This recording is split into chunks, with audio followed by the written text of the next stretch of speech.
अस्सलामुअलैकुम all the pre medical first year students. आज के अपनी इस वीडियो में हम डिस्कस करेंगे माइटोकॉन्ड्रिया।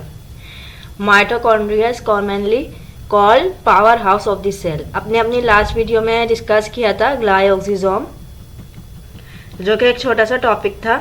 अपनी इस वीडियो के अंदर हम डिस्कस करेंगे माइटोकॉन्ड्रिया का स्ट्रक्चर एंड फंक्शन। तो देख लेते हैं इसके माइटोकॉन्ड्रिया की हेडिंग्स के अंदर क्या है। Mitochondria or chondriosome are universally present in the cytoplasm of eukaryotic cells। ये यूकैरियोटिक सेल के साइटोप्लाज्म में पाया जाता है एंड प्रोकैरियोटिक सेल में एब्सेंट होता है because it is a double membrane bounded organelle. इसकी डबल मेम्ब्रेन होती हैं। They appear minute granular vesicle rootlet threads और strings depending on the nature of cells, but usually it is considered that it found in bean shaped. तो ये काफ़ी सारे जो है structure granules vesicle rootlet threads उसके अंदर अपीयर होता है, लेकिन इसको बीन शेप्ड कंसीडर्ड किया जाता है। They are seen to be in constant motion in living cells. ये लिविंग सेल के अंदर कॉन्स्टेंट मोशन करते हुए मजीद हमेशा मुस्तकिल हरकत करते हुए नज़र आते हैं। These are the centres of aerobic respiration. Aerobic respiration का मतलब है इन प्रेजेंस ऑफ ऑक्सीजन। जब भी हमारे पास ब्रेक डाउन होता है शुगर का, ग्लूकोज का हमारी बॉडी हमारे सेल्स के अंदर, तो ऑक्सीजन की मौजूदगी में होता है, ऑक्सीजन की प्रेजेंट में होता है, तो वो क्या कहलाता है? Aerobic respiration. Respiration in presence of oxygen. तो यहाँ पर ग्लूकोज कार्बोहाइड्रेट का जो ब्रेक डाउन होता है वो ऑक्सीजन की प्रेजेंट में होता है। Carbon dioxide and water release होते हैं एंड अबेंडेंट एनर्जी एटीपी। तो जो हमारे पास एरोबिक रेस्पिरेशन पॉसिबल है वो माइटोकॉन्ड्रिया के अंदर होती है, अदरवाइज वो सेल के किसी ऑर्गेनल्स के अंदर नहीं हो सकती है। Each mitochondrion is approximately about 0.5 to 1 nanometre in diameter and about 10 micron metre long. यहाँ पर माइटोकॉन्ड्रिया का साइज है। They are double membrane bounded organelles. ये डबल मेम्ब्रेन बाउंडेड ऑर्गेनल्स हैं जब यूकैरियोटिक सेल के अंदर प्रेजेंट है। Both membranes are formed of lipid and proteins. जिस तरीके से हमने जो मेम्ब्रेन प्लाज्मा मेम्ब्रेन का स्ट्रक्चर पढ़ा था, लिपिड और प्रोटीन की बनी हुई होती है डबल लिपिड बाइलेयर, इसी तरीके से लिपिड एंड प्रोटीन से फॉर्मेशन होती है डबल मेम्ब्रेन की माइटोकॉन्ड्रिया के। The outer membrane is smooth and having pore-like sieve made up of protein called porin। तो आउटर मेम्ब्रेन जो होती है उसके अंदर छन्नी के जैसे पोर्स प्रेजेंट होते हैं, छन्नी की तरह, और वो प्रोटीन्स की बनी हुई होती है called porins. These pores are responsible for the transport of molecule across the membrane. तो हमारे पास ये जो आउटर मेम्ब्रेन है इससे ट्रांसपोर्ट होती है मॉलिक्यूल की inside and outside the mitochondria. Therefore, this outer membrane is permeable for all। ये तमाम मॉलिक्यूल्स के लिए परमिएबल होती है outer membrane. The inner membrane forms irregular incomplete partition due to invert folding. यहाँ पर ये जो इनर मेम्ब्रेन है इसके अंदर पार्टीशन हुए हुए होते हैं, ये इनवर्ट फोल्ड हुई भी होती है। These folds are called cristae. यहाँ पर ये जो इनकम्प्लीट पार्टीशन है, इनवर्ट फोल्डिंग हुई भी है, ये क्रिस्टी कहलाते हैं। ये पार्टीशन हमारे पास क्रिस्टी कहलाते हैं। Which increase the surface area to attach number of proteins containing molecules. Number of protein containing molecule, these molecules are ATPase complex, variable type of cytochrome, NAD, FAD etcetera. तो यहाँ पर हमारे पास जो Christie है इसके अंदर number of protein containing molecules attach होते हैं, जैसे कि FAD, NAD and ATPase complex. These complexes and molecules serve as electron carrier which metabolize carbohydrate, starch, fatty acid, lipids and amino acid proteins into carbon dioxide and water with energy in the form of ATP which is stored in the mitochondria।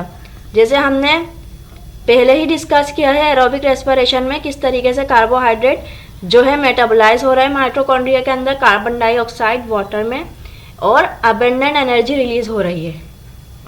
तो ये सब काम हो रहा है mitochondria के अंदर। ये इलेक्ट्रॉन कैरियर जो हैं साइटोक्रोम, एटीपीएज और एफएडी, एनएडी, ये सब इलेक्ट्रॉन कैरियर क्या करते हैं, इनको मेटाबोलाइज करते हैं।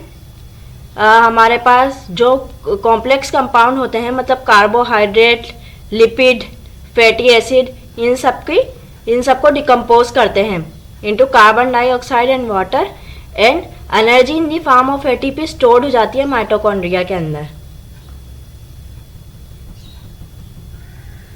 आगे हम देख लेते हैं। The folds formed by inner membrane is filled with a fluid like organic matrix with a number of compounds and enzymes in it.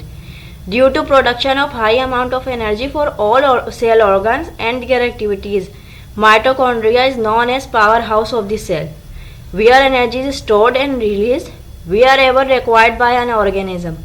तो यहाँ पर हमारे पास all cell, जो तमाम सेल्स ऑर्गेनल हैं, उनके अंदर एनर्जी स्टोर हो, ये एनर्जी को स्टोर करता है और ट्रांसफ़र करता है। जहाँ जहाँ सेलुलर एक्टिविटीज़ के लिए एनर्जी रिक्वायर्ड होती है, तो it is called power house of the cell. यहाँ पर एनर्जी की सबसे पहले प्रोडक्शन हो रही है हाई अमाउंट में। सबसे पहले तो रेस्पिरेशन के ज़रिए एनर्जी जो है वो प्रोड्यूस हो रही है, स्टोर हो रही है, फिर ट्रांसफ़र हो रही है जहाँ जहाँ रिक्वायर्ड है, फिर ये अलग प्रोटीन्स को भी डिकम्पोज कर रहा है, लिपिड्स को भी, फैटी एसिड को भी। तो यहाँ पर मुस्तकिल एनर्जी की प्रोडक्शन हो रही है। हम वो भी देख लेते हैं किस तरीके से ये माइटोकॉन्ड्रिया एनर्जी प्रोड्यूस करता है। बेसिकली यहाँ पर तो सेलुलर एरोबिक रेस्पिरेशन ही दिखाया गया है। ग्लूकोज जो होता है पायरुविक एसिड के अंदर, साइटोप्लाज्म के अंदर ब्रेकडाउन हो जाता है। इसका ब्रेकडाउन हो जाता है पायरुविक एसिड के अंदर ग्लूकोज का, तो less amount of energy release होती है। अगर ऑक्सीजन प्रेजेंट होती है तो माइटोकॉन्ड्रिया के अंदर ये पायरुविक एसिड इंटर होता है, then Krebs cycle and then electron transport chain होती है, जिसके अंदर carbon dioxide and water release होते हैं ऑक्सीजन के प्रेजेंट में, and abundant amount of energy 36 ATP जो है वो जनरेट होते हैं। ये इनसाइड द माइटोकॉन्ड्रिया स्टोर हो जाते हैं and they send to the organelles which whenever required. जहाँ पर भी एक जिस ऑर्गेनल में भी सेलुलर एक्टिविटीज़ के लिए रिक्वायर होती है ये एनर्जी, ये ट्रांसफ़र हो जाती है माइटोकॉन्ड्रिया से देयर रेस्पेक्टिव ऑर्गेनल्स। इसी तरीके से बेसिकली ये सेलुलर रेस्पिरेशन ही दिखाया गया है। प्लांट सेल का दिखाया गया है फोटोसिंथेसिस के जरिए ऑक्सीजन एंड ग्लूकोज, कार्बोहाइड्रेट जो है स्टार्च, वो प्रोड्यूस हो रहा है, एंड देन ये it is sent to the mitochondria. Mitochondria इसको फिर ब्रेक डाउन कर रहा है सिंपलर कंपाउंड में, carbon dioxide and water. Simpler molecule में इसको इसने चेंज कर दिया, and then it is sent to the chloroplast. तो फोटोसिंथेसिस और रेस्पिरेशन एक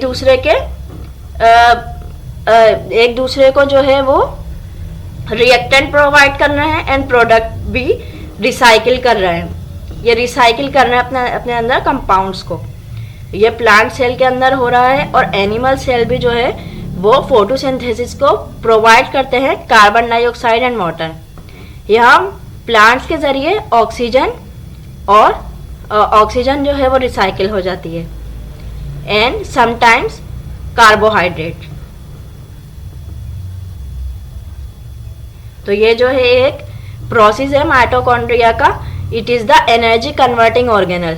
ये high amount of energy, abundant amount of energy cellular respiration में, एरोबिक रेस्पिरेशन के अंदर प्रोड्यूस करता है, एंड फर्दर जो ये ब्रेक डाउन करता है लार्ज कंपाउंड का सिंपलर कंपाउंड में, उसके अंदर भी एनर्जी को स्टोर्ड एंड रिलीज करता है। Mitochondria have a semi autonomous existence in the cell. They have their own DNA, all kinds of RNA and ribosome of 70S. Semi autonomous मतलब ये डिपेंड नहीं करता सेल के ऊपर, ये अपने फंक्शंस के लिए किसी और ऑर्गेनल्स के ऊपर डिपेंड नहीं करता। इसकी अपना ही खुद है फंक्शन। इसके पास अपना DNA है, जेनेटिक मशीनरी इसकी अपनी है, RNA है, 70S के इसके पास राइबोसोम है, तो एक तरीके से 70s ribosome is prokaryotic cell का फीचर है। तो ये एक तरीके से इसकी सेमी ऑटोनॉमस एग्जिस्टेंस है सेल के अंदर। It means it has its own genetic system to synthesise its own enzyme proteins for its metabolic function. तो ये अपने लिए खुद प्रोटीन को सिंथेसाइज करता है, खुद अपने मतलब सेलुलर अपने फंक्शंस के लिए, ये किसी और सेलुलर ऑर्गेनल पे डिपेंड नहीं करता। तो इसकी सेमी ऑटोनॉमस एग्जिस्टेंस है। They can divide in half and thus reproduce independently of the cell's normal cell division. ये खुद डिवाइड होता है, खुद अपने सेलुलर एक्टिविटीज़ को खुद अपनी साइकिल को कंप्लीट करता है। Surprisingly mitochondria are passed in animal only by mother. तो माइटोकॉन्ड्रिया जो है वो जो किसी भी सेल के अंदर नेक्स्ट जनरेशन में जो ये ट्रांसफ़र होता है, ये सिर्फ मदर के जरिए ट्रांसफ़र होता है। Since mitochondria are present in eggs but not in the part of sperm. Sperm के अंदर माइटोकॉन्ड्रिया एब्सेंट होता है। That enters the egg. तो यहाँ पर स्पर्म जो इंटर होता है एग के अंदर, उसके अंदर एब्सेंट होता है माइटोकॉन्ड्रिया एंड एग के अंदर प्रेजेंट होता है। Thus people can trace their mitochondria back to their mother. यहाँ पर हमारे पास माइटोकॉन्ड्रिया जो है ट्रेस किया जा सकता है सिर्फ मदर्स के जरिए, grand mother and great grand mother cells. तो हम यहाँ देख लेते हैं, जो हमारे पास माइटोकॉन्ड्रियल डीएनए है वो सिर्फ हमारी mother, grand mother and great grand mother से ही ट्रांसफ़र होगा। लेकिन जो न्यूक्लियर डीएनए है वो तमाम एंसेस्टर्स से आ रहा होता है, मदर एंड फादर। ये डीएनए मदर एंड फादर सबसे आ रहा होता है। ये सारे एंसेस्टर्स से हमारे अंदर पास आउट हुआ होता है हमारे सेल्स में, जो न्यूक्लियर डीएनए होता है। माइटोकॉन्ड्रियल डीएनए जो होता है वो सिर्फ मदर्स के ज़रिए ही आता है, कभी भी फादर के ज़रिए नहीं आता। तो इसके अंदर ये हमें बताया हुआ है। तो यहाँ पर हमारा ये जो टॉपिक है माइटोकॉन्ड्रिया का, ये कंप्लीट हो चुका है। माइटोकॉन्ड्रिया का कंप्लीट हो चुका है, छोटा सा टॉपिक था, यहाँ पर ये कंप्लीट हो गया है। अपनी नेक्स्ट वीडियो में हम डिस्कस करेंगे प्लास्टिड्स एंड यहाँ पर प्लास्टिड्स को डिस्कस करेंगे। If you found my videos helpful, so like and subscribe my channel for more videos.